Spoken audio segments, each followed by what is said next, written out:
them to stay underwater for hours at a time.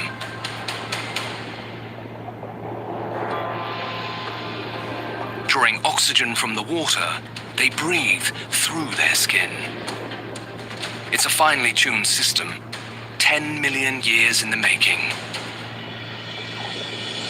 A time when some of Australia's terrestrial snakes began to transition to the sea.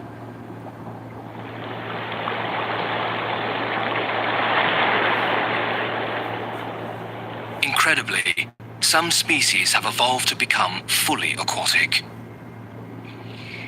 Unlike other marine reptiles that must return to land to bear young, the olive sea snake spends its entire life cycle in the ocean.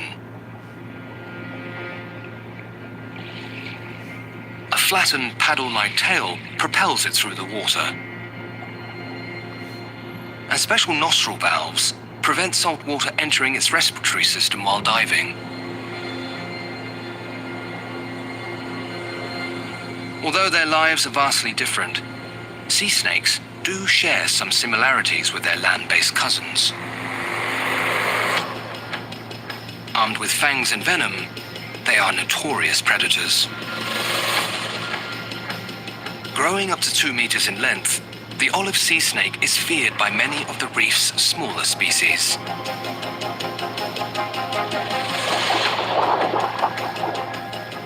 Until recently, little was known about the underwater sensory systems of sea snakes. But scientists have unlocked the secret. They have a sixth sense. Dome-shaped scales on the snake's head absorb vibrations emitted from their surroundings, allowing them to detect the slightest movement of nearby prey and nearby predators.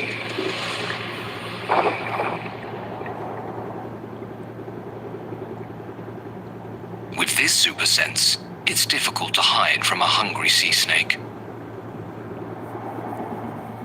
If this fish thinks it's found a refuge, it's about to discover otherwise.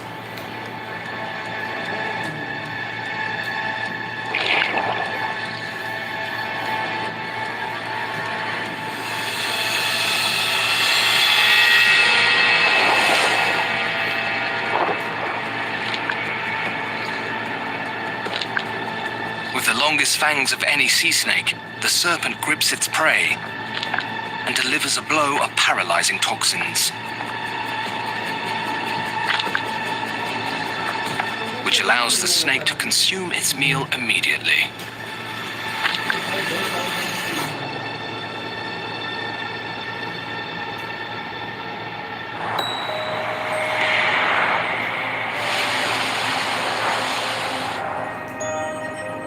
Like its land-dwelling relatives, olive sea snakes are solitary creatures, only coming together when there's an important job to do. Breeding is a rare event in the life of a sea snake. With adults only reaching sexual maturity after the age of 3, and reproduction only taking place every second year, it's possible that this duo are having their first romantic encounter.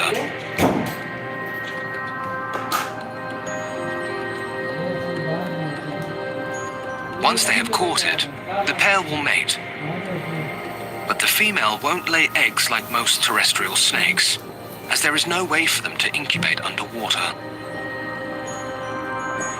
Instead, after an 11-month gestation period, she'll give birth to live young.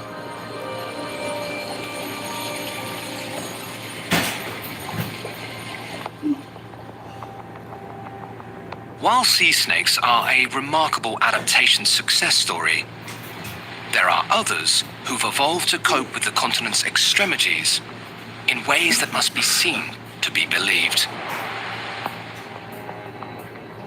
Mount Chapel Island is situated in the Bass Strait, an inhospitable stretch of sea between Tasmania and Australia. It's part of the group of islands that were once connected to the mainland, but broke away during the last ice age. As the land separated, some of the wildlife went with it. But with no fresh water, harsh winds and severe winters, only the toughest creatures survived. Ready to lead the future of AI and business with a doctorate? Join the Doctorate in Business Administration.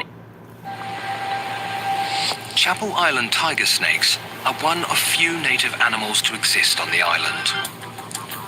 But due to the lack of food, they spend most of the year in torpor, only waking for the arrival of a meal. Growing up to 2.5 meters in length, the Chapel tiger snakes are about double the size of mainland tiger snakes, and they have double the appetite.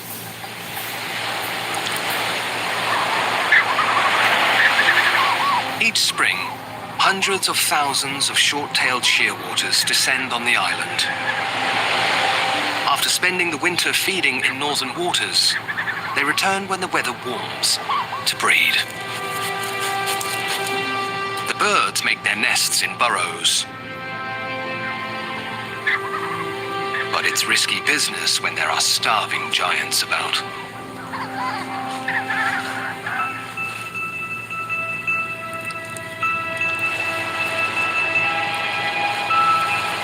After spending 9 months underground, the tiger snakes are emaciated. They are literally just skin and bones. This snake is weak, but if it waits any longer, it may miss the chance to eat.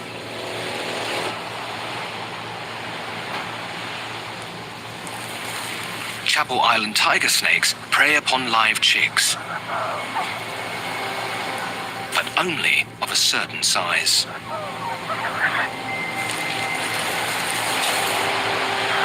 Once the chicks are a few weeks old, they're too big for the snake to eat. So now is the window of opportunity. With each chick guarded by a parent, it's not an easily accessible meal. First, the snake must clear the way.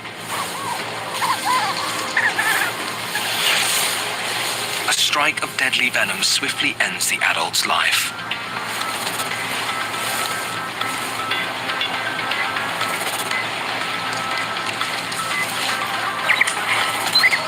With the chick's protector taken care of, the snake can begin its feast.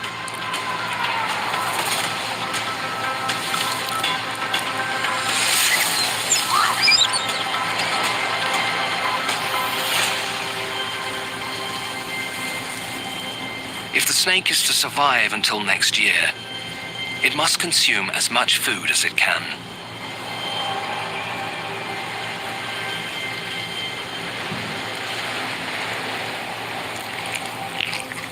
In the next few weeks, it will gorge on 8 chicks.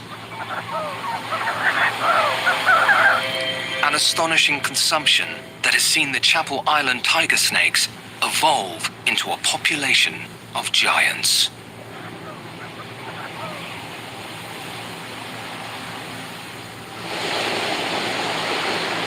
On this continent of extremes, reptiles have learned to adapt to the boom and bust rhythms of nature.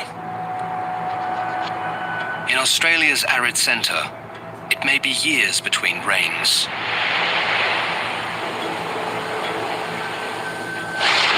But when the skies open up, the desert is a place reborn. The freshly drenched landscape doesn't only benefit the locals,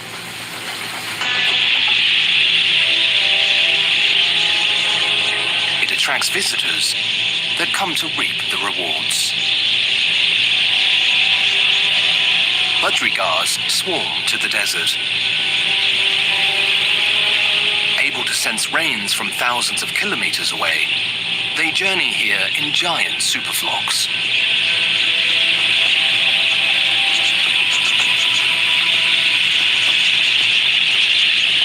The abundance of fresh grass seed triggers a breeding frenzy. The budgies partner up, and a month later, they're busy rearing young. make their nests in the privacy of tree hollows. Although they're shielded here, there's still reason for caution. The Woma python is the desert's most notorious constrictor. It's usually a reptile specialist. But when there are birds in abundance, it will make an exception. أول مرة سهل التوصيل مجاني وقسائم ب 150 ريال للعملاء الجدد. اطلب الحين.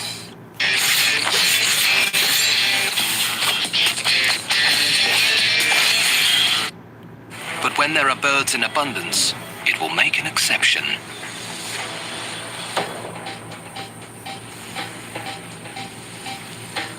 With a preference for cold-blooded prey, the Woma doesn't have or need heat-sensing pits like other pythons. When it's after a meal, it relies on its sense of smell and sight. With a pointed head, Womas are adept diggers. It's a skill usually reserved for entering abandoned animal burrows to shelter from the elements. But today, it's searching for a meal. A nest so close to the ground is a perfect target.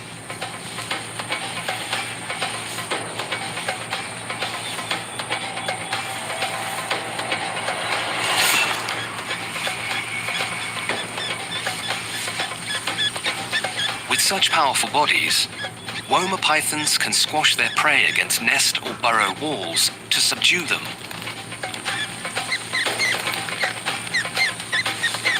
It uses its sharp teeth to hold the budgie mother in place. Then, using its muscular coils, the python takes her life.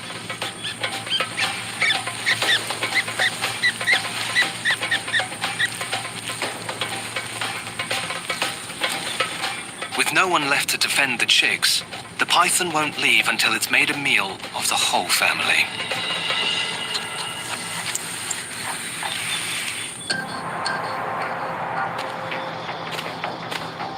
While most reptiles must chase a meal during boom time, there's one that needn't bother. Year-round, the death adder employs a tactic where it makes its prey do all the hard work. This highly venomous snake wins meals via deception and trickery. Its secret weapon is its pale-colored tail, which resembles a juicy, wriggling grub. Once the adder finds the perfect hiding spot, all it has to do is wait for an unsuspecting passerby.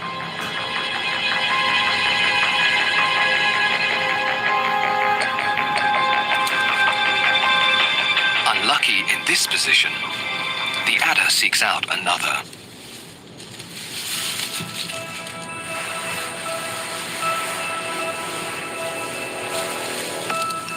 Known for their patience, adders may wait in their hideouts days, even weeks for a meal.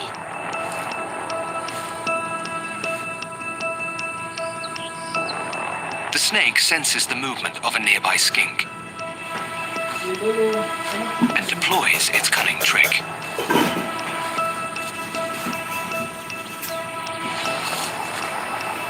It lines up its tail to create a strike zone. The skink watches on curiously.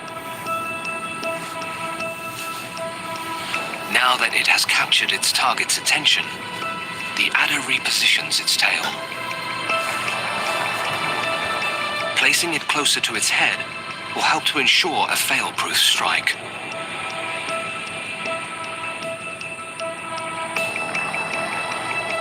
Thinking it's located a meal, the skink makes a move.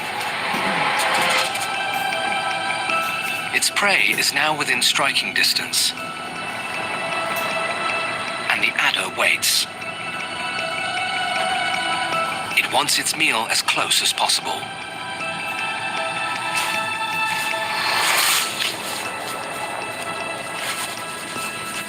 With one blow, the snake expels enough venom to paralyze the skink. Although this ambush required great patience, it required far less effort than going on the hunt.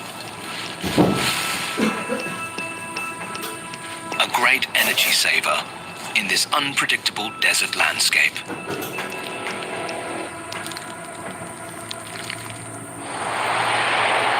While the cycles of the desert are wildly uncertain, in Australia's top end, it's a different story. Kakadu National Park is one of the world's most famous wetlands. Half the size of Switzerland, it's the largest national park on the continent. سوق الترندات الخيالية من ترنديو للحين. This will give you goosebumps, but we know who you will marry. But if I'm headed out, I'll be home. Continent. Here, the lives of animals are dictated by an annual monsoon and the tough times in between as they wait for the rains. Some of the planet's largest reptiles inhabit the waterways of Kakadu. Saltwater crocodiles can grow to a formidable 5 meters long. The territorial salties usually stay well away from one another. For most of the year, one croc will occupy a 2 square kilometer range. But it's been nearly 5 months since the last rains fell, and billabongs are drying up. The crocodiles are forced to seek out new pools of water to inhabit. But when a male unknowingly enters another male's territory, things can get a little heated.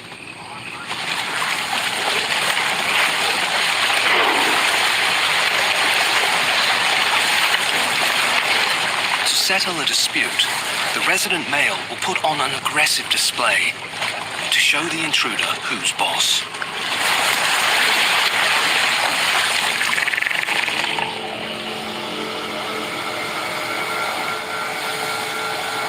As the dry time progresses, Kakadu's cold-blooded residents dance with death. With temperatures nearing 50 degrees Celsius, heat stress is a serious risk. By covering themselves in mud, the crocodiles deflect some of the searing heat. The croc isn't the only one seeking refuge in the drying billabong. A semi-aquatic species, the file snake spends half its life in the water. But for the many dry months of the year, the snakes have adapted to live in the mud. Able to go 40 minutes without a breath, they bury themselves underground where it's cool and moist.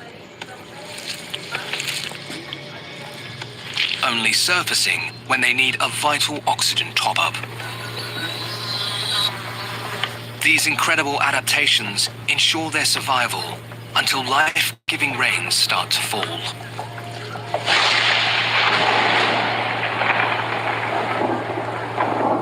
Finally, the dry season skies give way to humidity, and the big wet arrives. The storms in Kakadu are some of the largest on Earth. As water drenches the earth, the floodplains come back to life. Creatures who'd never typically venture out in the daylight make an appearance. The black-headed python usually spends the entire day in its burrow, but it heads straight to the nearest stream for some assistance with its shedding routine. The water helps to slough away old skin and scales. While submerged, the python takes the opportunity to recharge. Like a solar panel, its black head absorbs the sun's energy, powering it up to hunt down the influx of food brought by the rains.